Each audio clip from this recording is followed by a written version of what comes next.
But, for better or worse, we still believe that Cahokia was the start of something huge. Even if it fell apart, even if its environment degraded and they had to abandon it, it is I think in Palkatek's words, the primordial city.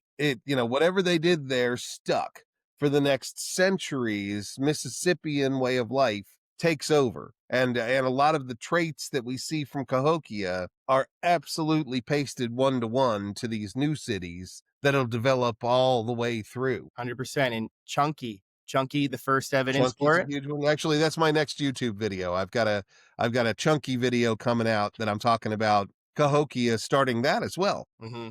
And picture this. Imagine Cahokia wasn't chosen because it's good for growing corn, but it was flat and it was good for playing chunky. And they came from everywhere to play the chunky, and the plaza was built around it. Then they decided to put some mounds by it. Then they decided, oh yeah, that plaza is really nice to put a wall around it so we could play chunky while everyone out here is starving. And the Western people would be like, what are you doing? And it was essentially a sport. They created everything. You say it like it's a farce, but actually, I mean, never underestimate the power of sports to bond society.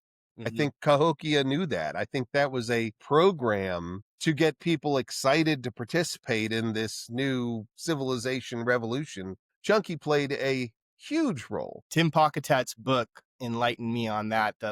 His short book, like America's Great City on the Mississippi. It's a small one by Penguin Publisher Short. Yeah, that little orange one. So they talks about Chunky in there, and Little orange it side. blew my mind that in the historical period, people that had seen Chunky being played by the Midwestern tribes saw people lose their whole life savings. They would gamble their horses away on this game, came from far and wide to watch Chunky, and great Chunky players reached huge social statuses. And gambling. Gambling was huge. Gambling is a tried and true way to make somebody literally in your debt.